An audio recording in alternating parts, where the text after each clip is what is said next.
Coach on the road with the MLB stars of the game, and I got the man here, JB. How we doing? I'm doing well. How are you? Just fine. Now, we're taking our youngsters behind the scenes and what it's like being a major league ball player. So what's this experience been like for you? It's been great, man. Obviously I had some high aspirations growing up as a kid, want to go play college ball, hopefully, get drafted and stuff like that. But making it to the big league level, being able to travel all over the country, see new things, meet people, and, play at the highest level every night, it's a dream come true. So you say you had that dream of playing in the big leagues one day, huh? I did. It was basketball and baseball back then. I thought I was going to be, number one overall draft pick in both, but baseball was the one that worked out. Basketball and baseball. So now you're trying to make more than think you was an athlete, huh? I was trying. I was jumping, throwing. I was doing it all. So Kids think you guys get drafted in the big leagues the next day. They don't understand the dues you got to pay. Yeah, I remember getting drafted that first fall. You get drafted in, whatever it is, June, sign in August. That first fall, I got a couple of text messages from friends like, hey, I'm watching the Pirates game. Like, are you on the bench? I'm like, no, man, I'm a few years away. I'm in West Virginia right now. But yeah, it's a grind. You got to work your way up through the minor leagues. Few levels you got to get through. Some people it takes a couple of years. Some people it takes 10. But we're all happy once we get up here. Speaking of the Pirates, that's one of the teams I scout for. I scouted under Billy Brick. So, that make us brothers now. There we go. So, in that journey, that road to get into the big leagues, I always tell my guys it's all about getting opportunities. Scouts know you out there. Where did that opportunity come for you? I don't know. I think that just growing up, I was always, just following my dad around. Whatever he thought was best, I went with.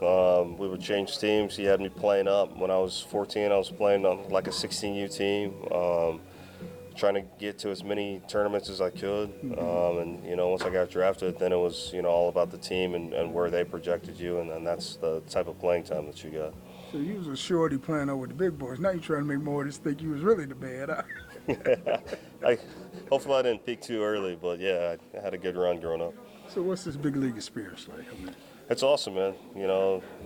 I feel like just first-class travel, staying at the Ritz out here. It's like everything that you could possibly imagine. You get to fly your family in. It's a dream come true, and it's living the dream every day. Obviously, it's still work. You still got to show up and put the hours in, sweat, work out and whatnot. But at the end of the day, you're still playing the game that you know and love growing up.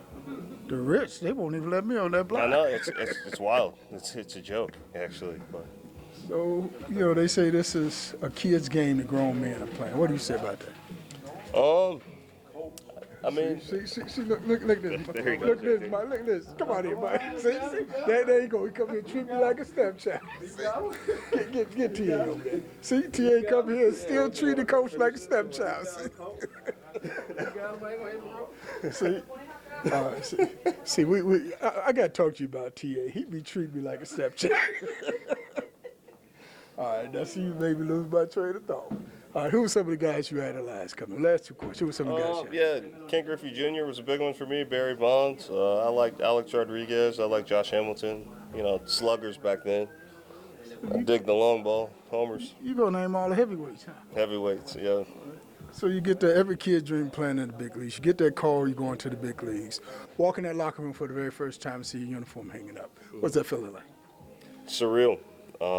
Each call-up is special, going from single A, double A, and double A, triple A, and whatnot. But that last one, you get called up to the big leagues. Everything's bigger. The clubhouse is bigger. Your uniform is nicer. The food's nicer and whatnot. And I'll never forget it. It was a Friday night game against the Cubs, actually. We were playing in PNC Park, and it was a sold-out crowd. Got my first hit against Arrieta that night, so that was cool. Did you cry? No. He don't want him, but he cried. After the game, not during the game. Okay. After the game, good. Coach on the road with the man JB. Appreciate you. And I gotta warn you, don't be locking next to Tim. Maybe when you were in high school, you weren't serious about playing ball. You didn't dedicate yourself. You didn't put in that full effort. But now that you're older, you're a little more mature, a little more wiser. Now you're like, man, I wish I still had an opportunity to play ball. Well, this is a great opportunity for you to be able to invest in yourself, see where you're at, that's where you weed out the ball players from just the average guy. If you're playing 50 games in 50 days, you're going to really find out who the real ball players are. Definitely excited to see that and, see the talent that does come through in the tryouts and, see where it goes from there. Click on the subscribe button and become a subscriber.